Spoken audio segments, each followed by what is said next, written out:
Eicca, thank you very much for joining the podcast. It's a huge honor. My pleasure. Well, you're supposed to be touring America as we discussed, but things changed, and seems like Apocalyptica adapted quite well. I saw you were streaming your concert. Probably is it the first live concert streaming on YouTube? I'm assuming it is. Yeah, it was. We actually did two. We did one just a rehearsal room, Mhm. kind of unofficial thing, and then we did a more proper one just a week ago. And whose idea was it?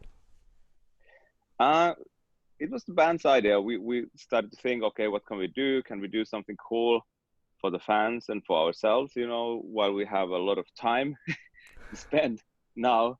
So, and then we started to think about loads of different kind of ways of doing it and options how to do it, and we ended up doing very intimate performance where people can get really close with the cameras, and instead of having a full production big show, because we felt like, okay, going on stage and making a big production and like pretending a real show without the audience, it's kind of lame for us and probably for the viewers. So we decided to do this kind of intimate special thing, and we did kind of set list based on the requests by the fans. And how was the experience for you doing this when you playing um, in these settings versus a live concert? Obviously, fans are missing, but overall, do you feel the same drive? Do you kind of feel some energy going from, I don't know, from camera, whatever? I think for me it always I take the energy always of the music, and that's been my tool, my key tool to be able to play so many shows in a row and every night getting super excited about it. But of course, it's in a way it's harder because you don't get the energy from the audience. The audience gives us loads of energy always in the live situation, and it's actually more exhausting to play like a intense performance but without the audience feedback. But playing wise, it wasn't that much different. Of course, that we were more stable sitting down, and it was more focused on playing well and not so much about the show aspects. You guys been around for some time, and I think you had already 9 studio albums. All these albums, they are within the range, but they're quite different. It's almost hard to pinpoint where you guys are on the genre. It's clearly metal, but where exactly in metal? When somebody asks you, how do you describe the genre you guys are in? That's always a difficult question to describe because, as you say, that there is no actual exact genre. But I always consider Apocalyptica to be a metal band, and for me, metal means more attitude than the music style, and that you can find this attitude of metal in so many different music styles. It's a very intense and very active presence of music, and we have changed the style during all these years, always based on what we have felt is the most exciting way to go at that moment, and that's why we have had those changes. We started as a 4 cellos, playing Metallica, and then came the natural steps into original music, and then adding vocals and adding drums, and always adding elements that the music we wrote requested, and that's why it's very hard to compare different albums because they have different qualities. When you write the new albums, do you try to keep your songs like within the certain range or within certain style, or you just put all material you have at that moment into the album? I think there's 2 ways of working. First is just writing music, and that can be basically whatever at the starting point, but then you start to modify the original ideas towards certain style or certain purpose, uh, which vary always in different situations and different times. Um, and of course, if you think of making instrumental song or to make a song for vocals, that change that makes a big difference. on the approach. But because with the vocal songs, you aim for some kind of understandable form of the song structure, and instrumental music, the same kind of song structure doesn't work so well always, as you don't have, you can't play many verses because you can't change the lyrics on the instrumental stuff, and things get boring much faster, and it requires more from the melody lines, not having lyrics. But I think we always, as the band, then we always write music as an individual. So when I write music, I do everything by myself, and but when it comes to the band, then we do the arrangement, the final fine tuning, the fine tuning the direction to fit to the album and fit to the other material, that we do always together. And when you have guest singers, what contribution do they bring to the creative process? Do they write lyrics, or they just drop by, sing their part, and leave? I think I have never counted, but maybe 25 or 30 different vocal collaborations over these years, and every time it's a little bit different approach. Quite often we have the song also including the lyrics ready when we approach the singer, but there's been many cases that we wrote the song together with the singer, or mainly I wrote together with the singer, and usually I've been taking care of the song structure and the basic feel of the song, and maybe having the kind of guiding top lines, but then usually leaving the freedom to the singer, to write the lyrics and to make the right flow for the melodies, that they fit for vocals, because it's a little bit different laws. It's not law, but you know what I mean, that that what works with an instrumental melody and what works with the vocal melody. So there's always, as well as on the background, why we end up doing a collaboration with singers, there's always a different approach and different reasons, and different kind of conditions. How difficult it is to collaborate? I'm assuming it's gonna be a lot of people gonna get involved, and it's probably get a little bureaucratic and annoying. Yes, it sometimes it's very easy, but most of the time it's very complicated. And there's been so many struggles over these years. Like, sometimes you decide to make the song, and then it might take almost 2 years before it's going to be the release date of the single, and a lot of things can change in the world of, for example, the featuring artist on their own career.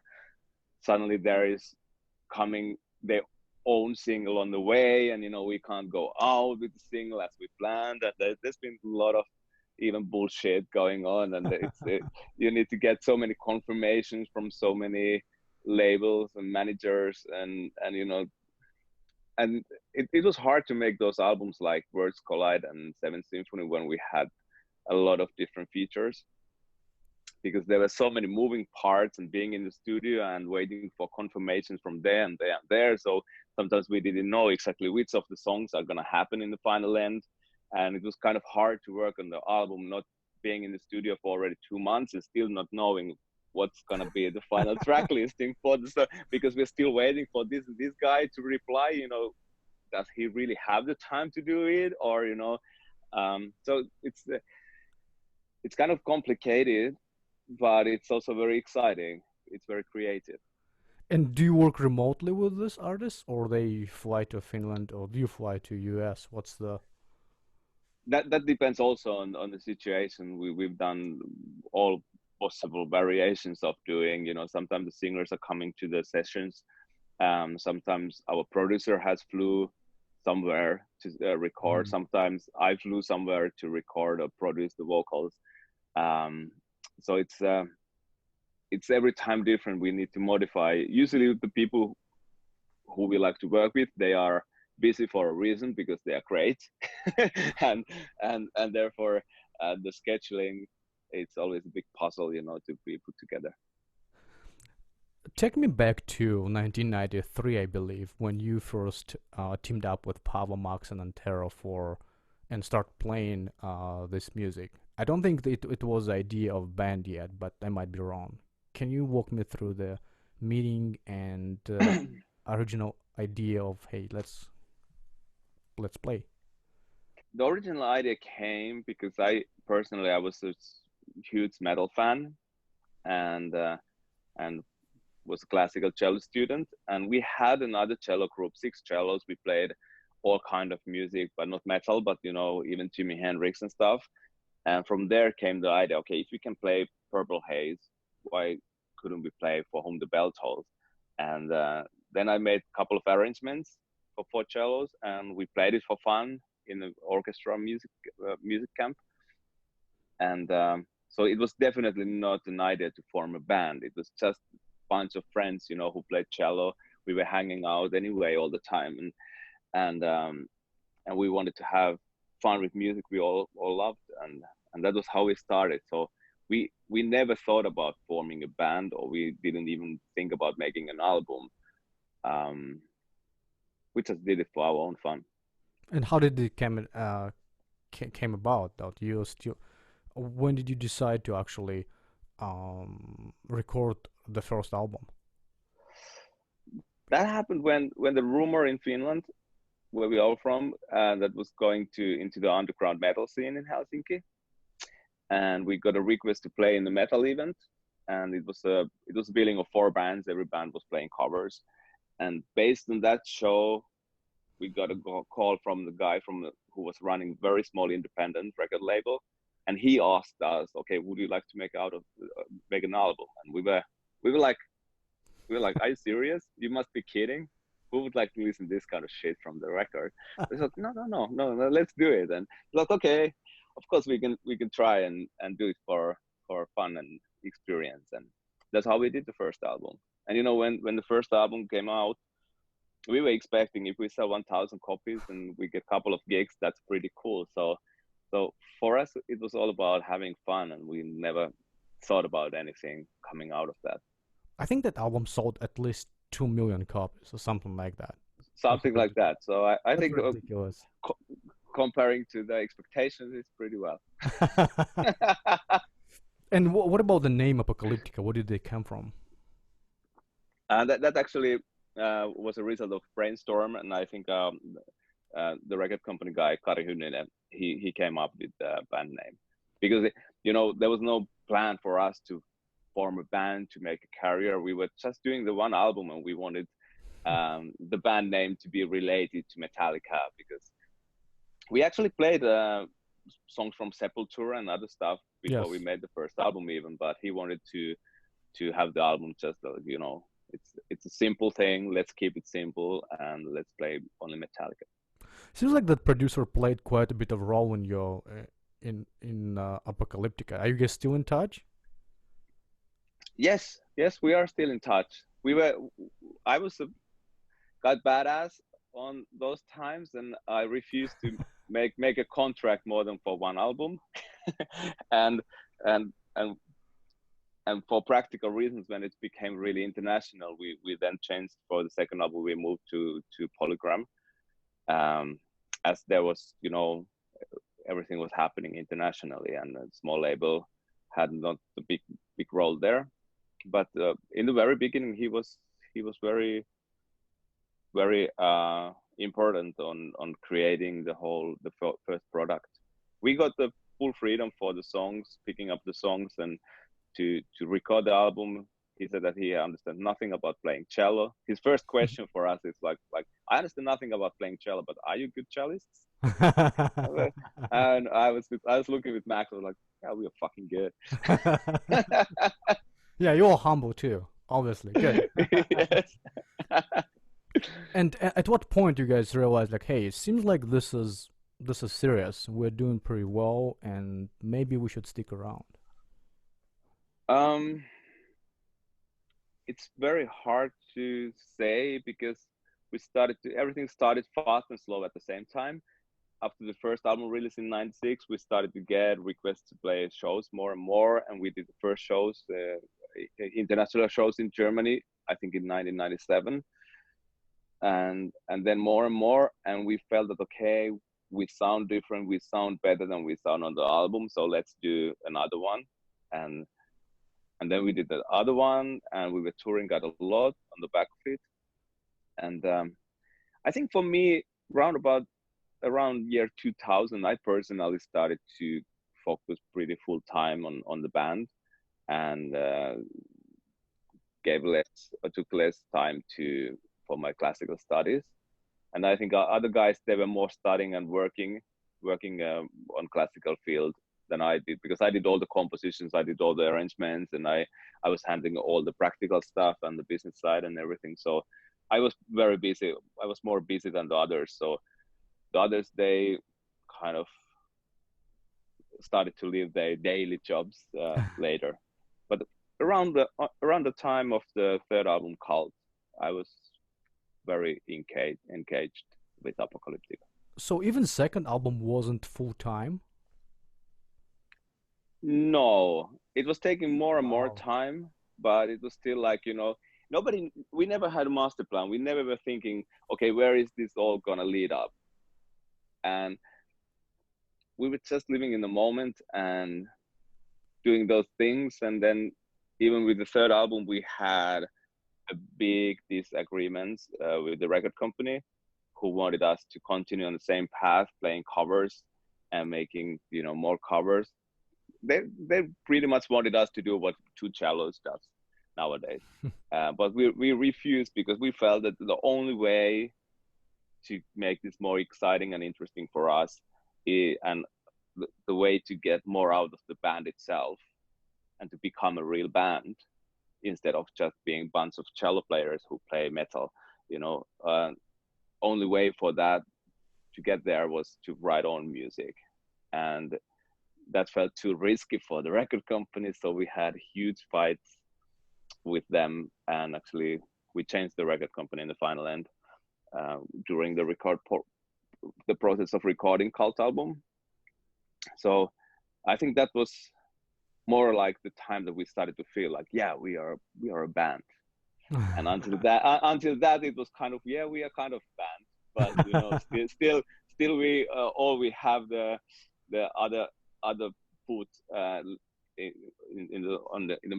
in between the door, like kind of having the door open to the classical world, and that was kind of where we were aiming still strongly.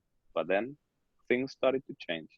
You mentioned that you had the first international appearance in Germany. How was it for you to receive a call inviting you to play internationally? Do you remember that feeling at all?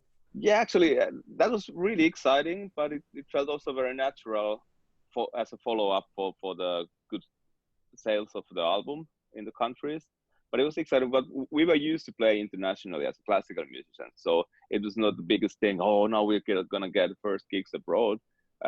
We already had played a lot since we were young teenagers all around the world. So it wasn't that huge on those terms, but of course it was super exciting, and feeling the German audience was so different to the culture we had in Finland on those times. And I think we played in Passionskirche. It was even the first concert was in a church in Berlin, which was very revolutionary in a way. And and yeah, it was super exciting to play for the German crowd, and it was also we learned a lot from that tour. We played 7 shows in a week, and it was selling. We kind of had a couple of hundred people every night, which we thought it was amazing, and we thought, oh, this is super successful. But as a classical musicians, we were used to that you are always paid for your shows, because it's kind of cultural government or support thing. So we always got, no matter how many people was in the audience, we always got this 1,000 Finnish marks, which is like, I don't know, it's 1/6 of what euro is worth anyway, but kind of a good payment for every show. And then we played this show, and we were like, yes, and the result was next to 0. We're like, how is this possible? This is going so well, and we are not getting money out of this. And then that was how we learned that, okay, it's a little bit different culture on the rock scene, which was very healthy to understand that, the money's not growing on trees, and nothing is free. Yeah, that's interesting. Like it's and seems like you were the one who was basically working on the business side of the band, right? Not just creative part. So from a business perspective, like I'm just curious, what's the from a musician? You guys primarily um sell records, like used to sell records at least. How's it now? How did the money making machine change since then? How do the artists live now? What's the primary revenue sources? Um, it's all about tours, especially on the music, like our music. Our streaming numbers are good, but still the money what comes out of there, it's next to nothing. So it's not really counted in as a as a part of the budget. But so it's all about playing shows nowadays. Of course, in the 90s it was totally other way around. You made tours to promote the album, and now you make albums to promote the tours. Interesting. So it's interesting. I don't complain about that, but of course it has made our life hard, more difficult. And in the past, the album cycle went always like we released an album, we toured for more or less 2 years, and then we took off from touring to write the album, to record the album, and it was easily, and then to the release date. So it was easily 1 year break of playing shows. But financially, it's not possible to do anymore. You in the past you were able to cover the expenses of making the album and not playing shows by the royalties that were coming from the album sales. But those times are totally gone. So it's kind of you have to combine be on the studio, be on the road, be on the studio, be on the road. So it's a little bit different approach, but I don't complain. It's good. It's harder, to keep your head above the water line, but Yeah. it as long as it's possible, we are grateful. So Apocalyptica has changed over the years. It's not just music, not just albums, but also the composition of the group, right? Can you walk me through the genesis of the band? Like, what are some periods of time? What are the major milestones of the band?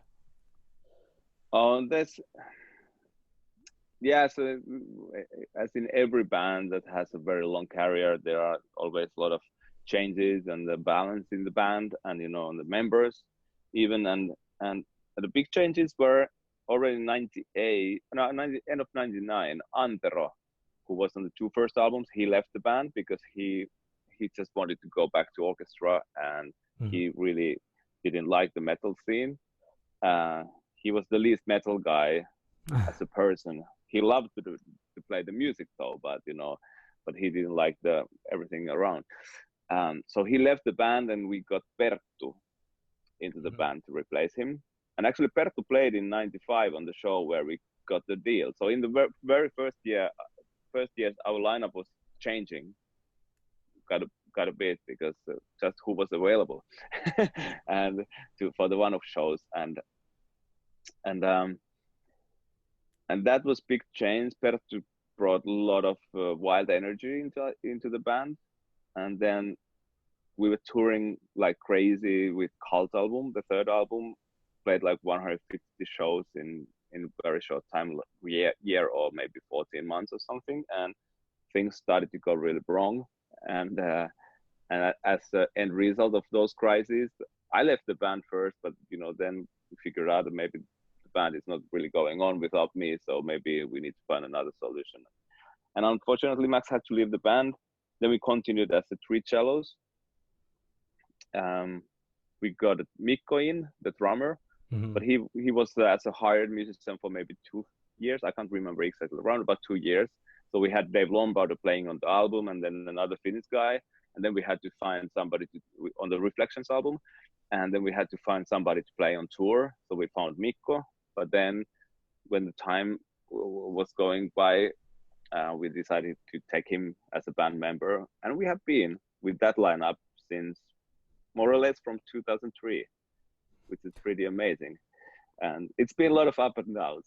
It's like it's we always say that the being in the band is like being in the marriage, but lacking the good sides. What's the What was the decision behind bringing the drummer in? Did you think that this is an element of is missing in your music? Yeah, it was when we wrote the first album, the Reflections. We really felt that okay, all these songs we write, we really, if we want to make them sound right, we need to get drums. And then I met Dave Lombardo of Slayer and other bands. And Dave, end of '90s already, he was at our show. He was recording Grip Incorporated album in Netherlands, and he was like, after the show, he was like, he wrote his phone number on the paper for me, and if you ever need a drummer, give me a call. And then a couple of years later, 4 or 5 years later, I was like, we would need a drummer now. So shit, I will call Dave. I didn't speak with Dave during over those years, and then I called him, and I was like, yeah, I'm just back in Slayer, I'm in studio, but send me the tracks, and I can see what I do. And so he played drums on the 5 tracks, I think, on that album, and it was interesting times. It's been always about evolution and trying to figure out how to make the music what we write to sound how it should sound. How do you compare the Dave Lombardo style with playing drums versus Mikko's? They are very different type of drummers. Mm-hmm. Very different type of drummers. Both are great. Mikko is more. He's more solid in a way, or he's more. How can I explain that? Their sound is different also. Dave has a very unique sound. I can recognize, it doesn't matter which band he's playing in, I can hear it's Dave, because his groove has some special vibe that, how he's playing out of time in the right way. That makes his sound and his groove. And so Mikko is more straightforward and more precise and more exact, in Yeah. terms of being right. But he has also his special grooves and special styles of playing. So we've been lucky to start with one of the best metal drummers in the world, Dave Lombardo, on the record, and then to find a guy we never met before, Mikko, and who is absolutely outstanding drummer, exceptional. Yeah, he had the big shoes to fill too. It was probably a lot of pressure on him. Good for him. Glad he. Yeah, but he knew what he can do, and he wasn't afraid. He was like, he came to our rehearsal place from that time, and then we played him the song Inquisition Symphony from Sepultura. This super fast. We were like, okay, can you play this? I was like, looking at his shoes. Yeah, I can. Okay, you are in. You are hired. Yeah, if he can play Sepultura, he'll be fine. And yeah. So what's your plans for the next few years, guys? Do you have any plans at all, or you could continue just do the best thing you can do right now and then figure it out on the fly? Yeah, the next year is going to be very crowded with shows, if we still are allowed to play shows, because all the tours from this year basically are moved to the spring. So it's going to be very crowded. I really hope that the situation will get better for next year, but that's actually our plan. I think every cancellation is not confirmed, but in the worst case, we are missing 100 shows from this year, which means also 100% of our income, which creates some scenarios that we don't know yet, but we need to figure out, how to make out our living in this situation. But we don't have long-term plans. Our plan now is that we release the instrumental Cell Zero album, and we want to make the tour on the back of that, as we usually tour around about in 50 countries, and some of them are huge, like the United States of America, for example. It's going to be, once again, maybe 200 shows. But this time, we want to release also new music all the time at the same time. So we have finished one single now, which is going to be out sometime in the summer. And we just got a featuring vocalist to finalize another song. I just got a message from LA. So there's going to be releases. And then we are working on other projects on the side. I'm writing a little bit movie music, and I have two projects boiling up in long-term projects. So it's gonna be busy times, but we don't like to make. We never made like a long-term plan for years forward, because I think the main reason why we still exist is that we didn't have the master plan. That we've been always following what we feel now, what we want to do, what is exciting now, and go for that. And that has kept us very inspired. And I think it's a big part of creativity is that you need to get inspired of what you do. And for us to get inspired, it's like we find a new challenge. We want to figure out how to figure it, how to do it, and how to develop the ways of making music, and therefore having two strict structures, of the project, what's coming next, it doesn't work for us too well. Most likely we're gonna write new music all the time, and whenever we are ready and we have time, we go to the studio and we will release and we tour and listen to and of course we always have a lot of ideas, what we could do, what kind of different projects, and but we don't want to. In general, I think rock business is very much living in the moment, and it's very windy in those terms. So you can't book the shows for 3 years from now. It's very difficult. I think that could work for the bands who are making comeback, all the reunion tours. That works for that, or maybe for U2 or Metallica it could work, but for bands in our territory, it's really so much about the momentum, and when you can wake up the people to come to the shows and so on. So there are so many moving parts, so it's better not to stick on some kind of plan, because everything will change anyway around it. Up until now, what was the most memorable moment for you as a part of Apocalyptica? These kind of questions are always the most difficult for me, because I don't really think that way, that I would kind of list things.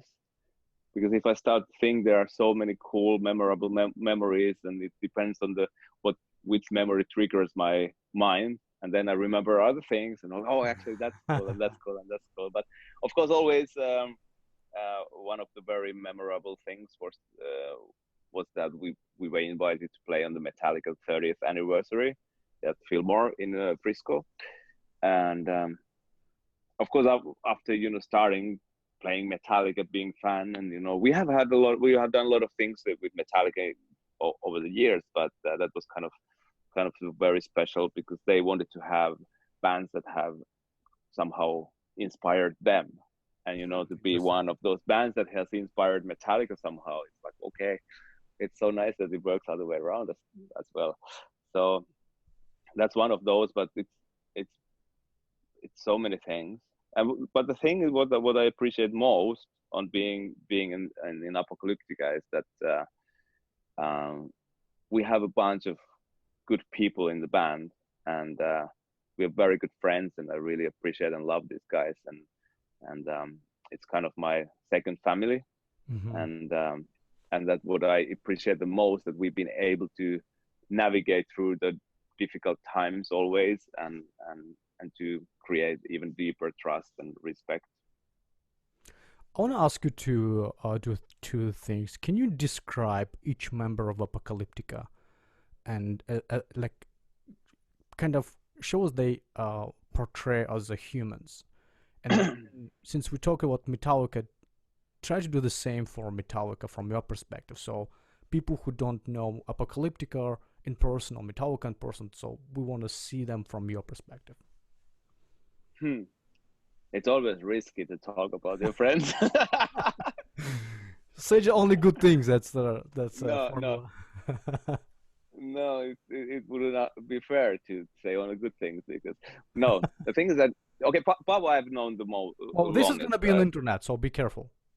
Yes, I'm careful. No, Paavo I've known basically the longest. I was 13 years old when I met Paavo first time. Paavo is maybe 7 years older than me, and he was kind of a big brother for me when I was young, and And also Paavo is the one who's been the longest in the band. He was there at the 93, and Paavo is it's somehow he's more pedant in some things, and he's not so super fast on reacting things when it comes to the musical work, but he's such a lovely and humble character, and he's a super cool stage person, and that's why people love him. He's the entertainer of the band in a way, in a very positive way, but he's also very stable, and he's very cool and calm down. He's very good guy, as everybody is. Bertu is a freaky. He's a special character, very special character, but he's super talented. His musical skills are incredible, and his playing skills are also incredible. Sometimes he is super intense on work. Like luckily now for a couple of years, he's been very much focusing on work and doing incredible job. Sometimes he has had periods that he's been not around much, and so he's a special character. He's like the soloist. He's the guitar soloist, and that's how he behaves as well. That sometimes he's the prima donna, Ronaldo of cello, But absolutely lovely guy, very kind and very caring in a way. But sometimes he has his football star moments. And Mikko is a hard worker. He's super hard worker. Sometimes he's a bit too annoyed that everybody is not equally hard worker than he is.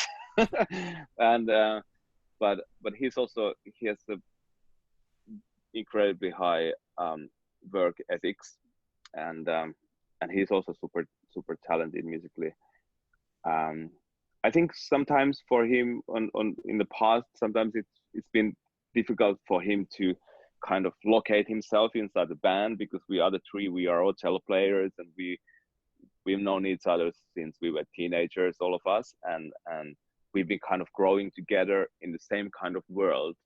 And Mikko is coming from somewhere else completely, and sometimes these perspectives they clash. Mm-hmm. Sometimes more, sometimes less, and it's been a lot of work in hard times to find the understanding and respect between us. But as he's also very genuine and very cool person, very clever. We've been always able to find those things, and I think he's been very. It's like in the band, it's hard to say about one character, because all about making a good band, a great band. It's not like putting 4 Ronaldos in the same team. It's all about having we are disabled in some ways, but together something magical happens, and we kind of get best out of each other as a band, and that's in my opinion what always makes a good band, great band. I think if you think about any band that is successful and is making something that has meaning, they have very different characters in the band, and that's kind of everybody has their own role and major territory what they are responsible for. How do you think they would describe you? That's always difficult to say. It depends also always about the periods, but I think in general, they would say that I am pretty reliable, and I'm also hardworking, or at least on the things that I tell I'm going to be responsible and I will do. I usually keep my word, and I think they would say that I'm pretty reliable. Of course, I have had times, over the years where life is a little bit more complicated and difficult, and then you can't be 100% around. But that happens to everybody, so that's something that nobody can blame for, because we never know when it's our time to be a little bit weak and out of energy and power. But I don't know. You have to ask them. I will, and I'll check the answers. Yes. A couple of words about Metallica, if you could kind of say a couple of words about each member. I'm just curious to see what's your view of them as a people. I think they're all also very nice, kind people, and I know some of them better than others, but um, they also have the thing in the band that everybody has their own role, and Lars is maybe the most active of all of them on planning and creating and taking care of things, and he's kind of the engine of the band, in my opinion. But he's also super kind. All of them, they are really like A-class stars, because I always say that the A-class stars, they don't need to make number out of themselves. So they are relaxed and laid back, and they can be kind to people. The worst people in this business are the B-class stars, who are not really there yet, but they would love to be there, and that's why they need to be they push other people down just to push themselves up. So none of the Metallica guys are B class; they are absolutely A class, everybody of them. So I don't know, maybe Kirk is kind of the Perttu of the, yes, of the band, at least on certain things, not like fully, of course, because I don't know Kirk so well that I could say, but also like he's a happy guy, and he's doing his own things, and he's doing his part in Metallica, and James to me is it's super interesting and exciting guy in a way, because he's so open in a way, but also he's very reserved, and so you don't always know what what's going on and what is he all about. But and Rob is super humble and super kind, super positive. I think I like all the guys really a lot. I haven't had a chance to spend super much time with them, but time to time there's been occasions we've been skiing together and stuff like that some years ago. And so What I'm gonna do now, I wanna learn more about you as a person, and I think the best way to do it is to go all the way back to your childhood and see what actually built you who you are today. That person you described earlier. yeah. So where were you born and grew up? I was born in a city called Vantaa. It's not really a city. It's a collection of suburbs next to Helsinki. But the Helsinki airport is in Vantaa. But I grew up there in the suburb, in the family of 5 children in the Finland. Wow. Yeah, the second oldest. 3 sisters and 1 brother. The brother was youngest, 8 years younger than me. So I was born in the one of the, on those times, one of the, we don't really have in Finland, we don't have a bad ghetto, if we compare it to America, for example, or some other countries that are really tough. But in Finnish perspective, the place I grew up was one of the toughest places on those times. But it was very nice. I liked it. So you have a happy memories of that time, I guess. Yes, mainly. I found my way out there, and playing music was the one that it was not all about just being in this neighborhood and doing those things there, but I had my friends from playing world, classical world, and I also went to the horse stables a lot. So I spent maybe a couple of days a week there among just with girls, and I really enjoy that, not just because of girls, but the sensitive world of girls that kind of was giving me a good balance of being trying to survive in the suburb. So it was giving me good balance. What did your parents do? My father was he was kind of a logistical genius in a way, that he was working in different companies until he formed his own company that created some programs, automation programs that actually are still used in here in kind of grocery service and stuff like that. He made those kind of logistical inventions. And my mother was an architect, but she stayed home after the fourth child and never properly returned to work anymore. Of all five of you, which one was the troublemaker? I think it was me. Me, and then my younger sister, Elsa. I think we were maybe the most, but I was kind of, at the same time, I was a kind child at home, but then I was a rebel. But I had very strict rules and control at home in a way, and I think I was rebelling against that. And whenever I was out of the range, I was sometimes pretty out of the control. What's your favorite, favorite childhood memory? First thing comes to my mind is it's my grandparents' summer place in East Finland, like 450 kilometers from Helsinki. That was my happy place to be. We went there always on the summer holidays and sometimes on the winter holidays.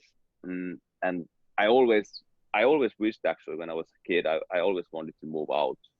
I wanted to move out of South Finland, out of the ghetto and out of the city. I kind of liked the flow in the Far East. My family roots are from actually Karelia, which is actually from the side of Finland, which is now part of Russia, which the part we lost to Soviet Union in the Second World War. So my family roots come from there, and for some reason I always have felt that my blood is pulling me that direction. When you were a kid, when did you realize that you want to be a musician? And did you have any other ideas who you want to become when you grew up? I kind of realized that I will become a musician when I was 17, when I got into Sibelius Academy. And until that, I wasn't really sure how good I am and if I have enough skills and so on. But when I got in there into the best possible teaching and stuff, and I started to study again from the beginning, to change all the technique and playing and stuff, then I realized, okay, this is actually what I want to do. And until that, when I was 15 years old, I was thinking about working in the horse business. You go to this kind of school where you learn all this practical stuff, and to be a horse coach or something. That was my dream as a teenager. Not the typical dream maybe for a teenager growing in this suburb or in this kind of ghetto. How did you discover cello, and why did you choose that instrument over any other? My father was a pianist as well, and two of my sisters, my older sister and my younger sister, they played, the older one piano and the younger one violin, and I just wanted to start to play something. And I remember when my father was asking, okay, what shall I put on the papers, when I was trying to applying to the music school, I just told him, like, you can put the cello as the first, and then trombone or trumpet next. And so I really didn't care so much. I just wanted to play something. And actually at the same time, I was 9 when I got into the music school. So I started quite late in kind of classical perspective of playing instruments. And I got the drums at the same time. So I started to play drums, but I never went to the lessons. So I played for my own fun. And I think you still play it.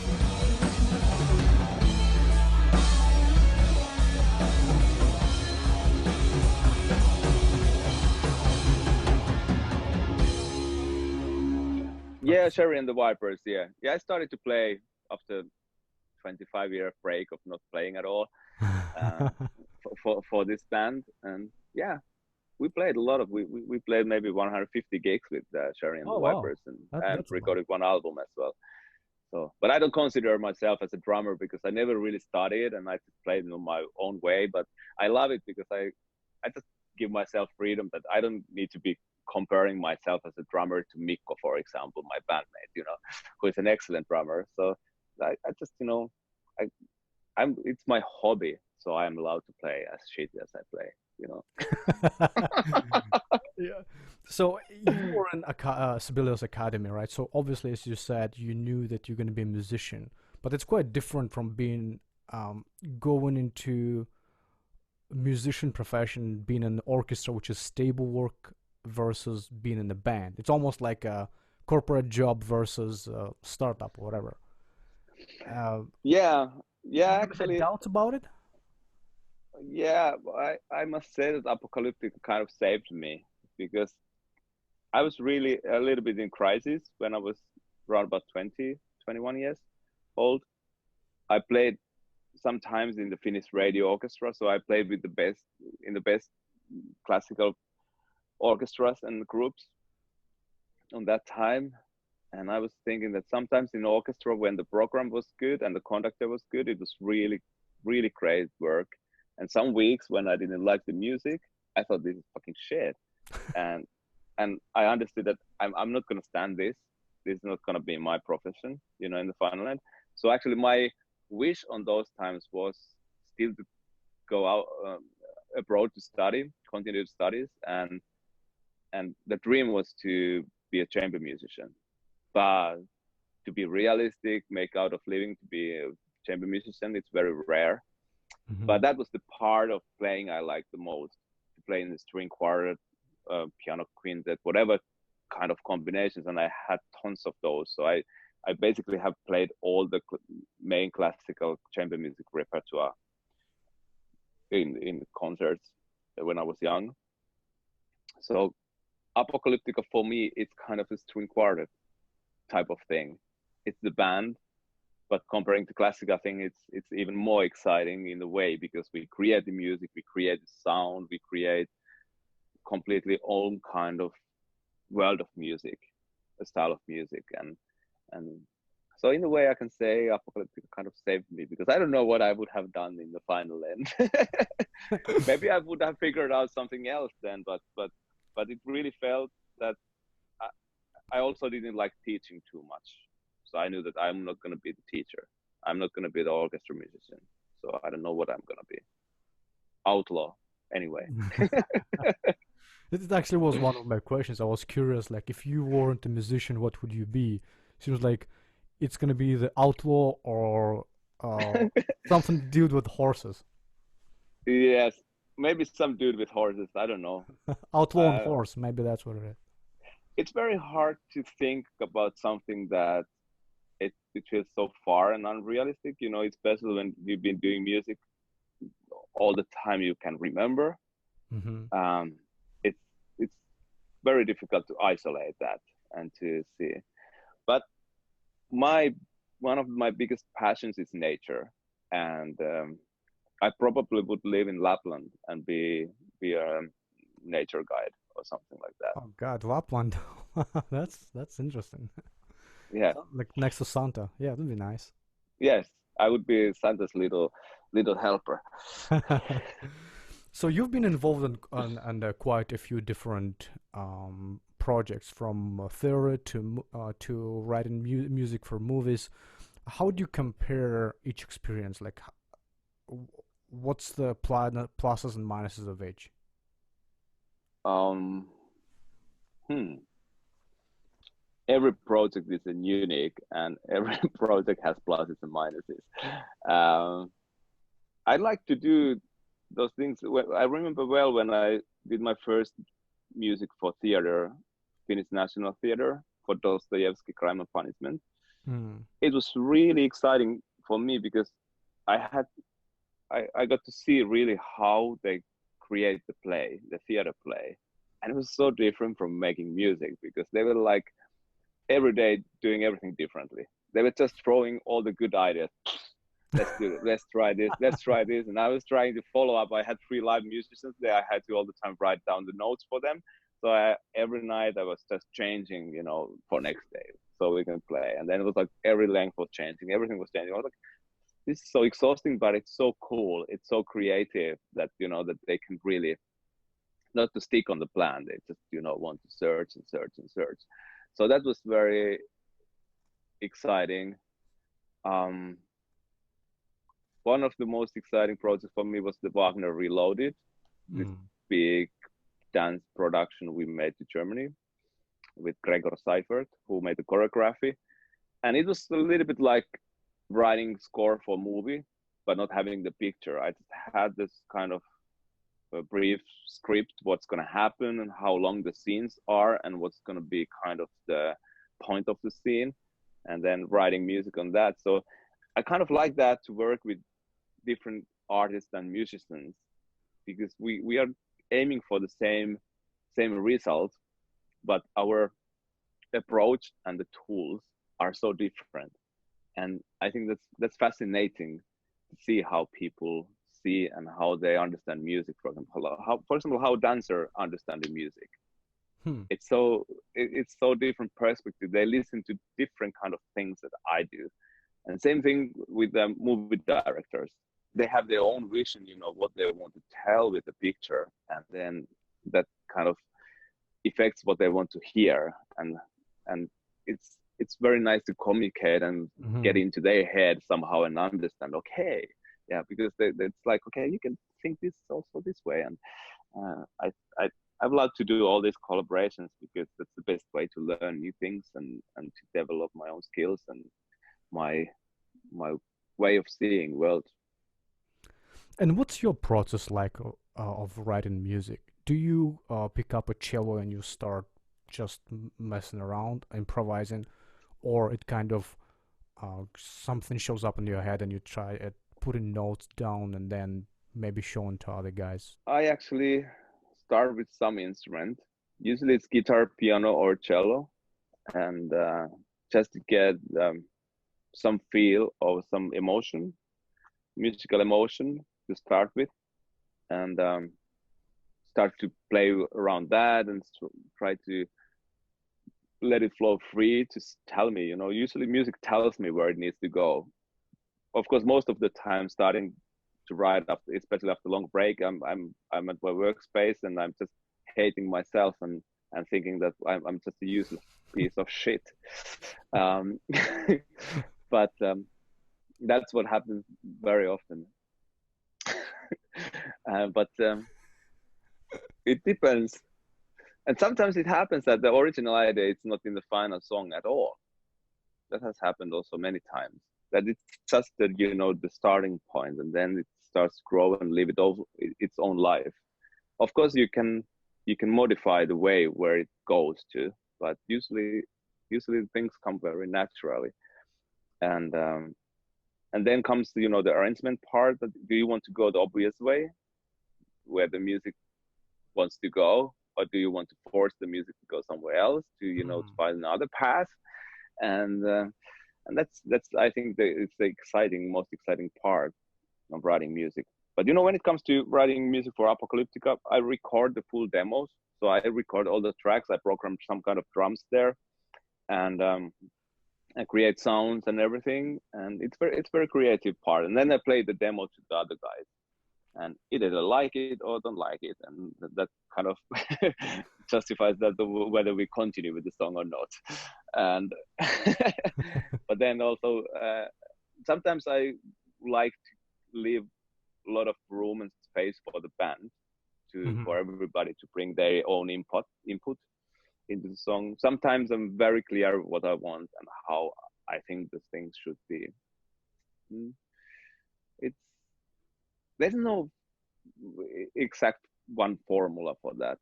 I think that gives it very organic and living, the whole process, that I change the method very often, sometimes too often, so I lose my kind of tools. I lose my skills in doing things because I don't repeat enough. But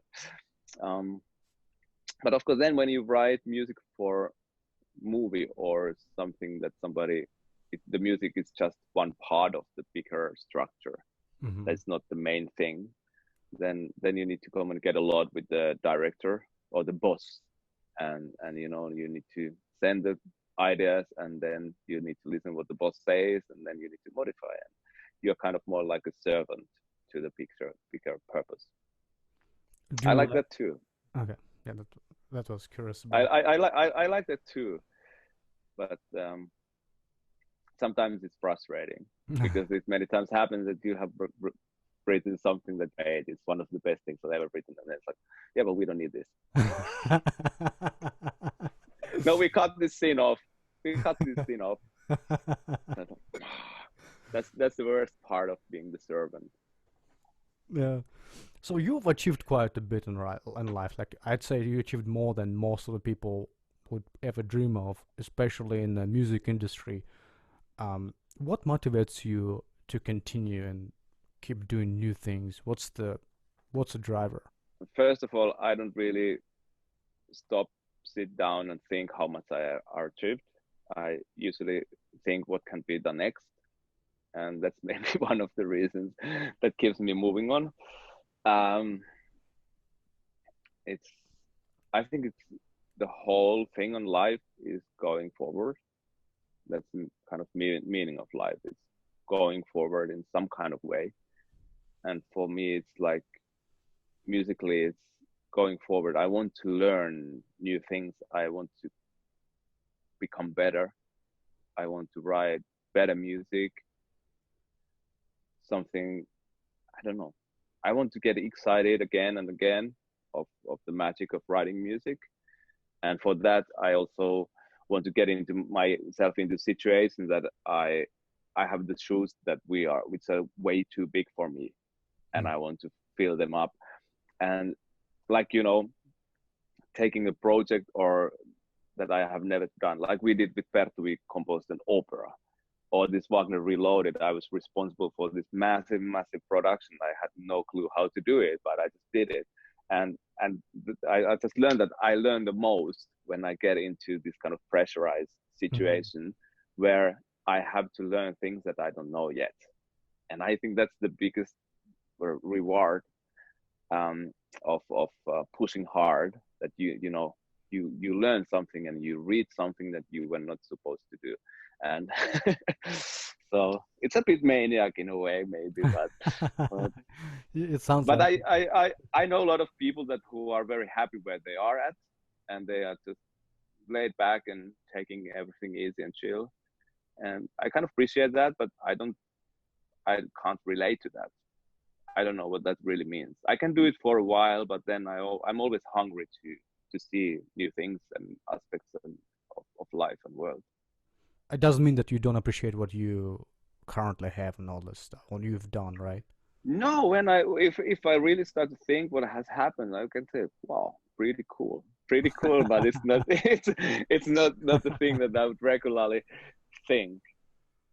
It's like getting an award, for the work, for whatever you do, and you get an award, and everybody thinks that okay, that's kind of the highlight of your life. No, fuck, it's not. It's kind of it's one moment. Once it has happened, once you have got your award, it's not something. Okay, there are a lot of people that the bars, for example, beer bars, they are full of people who have archived something maybe 10 years ago, and they are telling the same story again. But I think the people who really reach something, that they are not those people, and they are the people that they take all the compliments and all the rewards and awards as a part of the work, and it's a result of the work. And once you have received it, it's cool, but then the work is not done yet. Yeah. So obviously we know the members of Apocalyptica, but who are some other people who are instrumental to your to where you are in life right now? Like who are behind the scenes? Can you kind of name a few? Of course, on this way, the big thing has been always working with different producers, because I think with every album production we have learned, and single production, we have learned so much about how to do things better and how to raise the bar higher. Um, so it's like Jakob Hellner, Joe Barresi, Howard Benson, Greg Fiedelman, and all the mixing guys, like Rich Costi. Now we made the album was Andrew Sheps, all these super guys. It's like, I think they are one of the most inspirational people to work with, because they are top of the class in the world, and it's a big honor to be able to work with these people and kind of learn from their attitude of like, never put the bar too low and never try to go under it. Put it as high, put it higher than you believe you can reach, and then go over it. And that's kind of the big reason why Apocalyptica is like it is today, that we have learned so much of that attitude over the years. and also, I don't know, we for many years now we've been just working so isolated in a way. Mm-hmm. Like we self-produce now the album using all the skills what we have learned. But we had a Jonas Parkkonen, a really cool guy. He was our sound engineer on the studio, and also very important ears on the production side. Even he was not responsible for the production, but he was kind of giving the co-production help. But I don't know, besides that, we are very much hands-on on everything what we do. Whatever it's heard in the show, it's coming from our hands. And it's hard to say. It's so, in a way, it's so little people, and in the other hand, it's so many people who've been affecting us over the years. But I think big inspirational thanks goes to every musician and a music maker who makes music with the full attitude and a high attitude and personal touch, because that's always the big inspiration and gives a fuel. Whenever I hear something really cool, I'm like, yes, I want to do something as cool by myself, Mm-hmm. and that's so. There's a quick blitz for you. I'm gonna ask you a quick question and you give me a quick answer. Sounds Yeah. good? What's your favorite movie? I don't know, Leon. Oh, yeah, I love it. What's your favorite song? Not Song. just yours. Yeah. Or Slayer, band. Slayer Disciple. Oh, nice. What's your favorite sport to watch, if you watch at all? I don't watch sports. What's your favorite country to visit? Mexico. Mm. Who's your favorite historical figure? Favorite historical figure, I don't know. I would say something that it's not appropriate. No, I don't have a favorite historical figure. No. Okay, let's move on. What are the best and worst decision you've made in life? Just one. Doesn't have to be major. Can be just small thing. The worst decision, oh, I don't know. I don't have bad decisions. I have only good ones.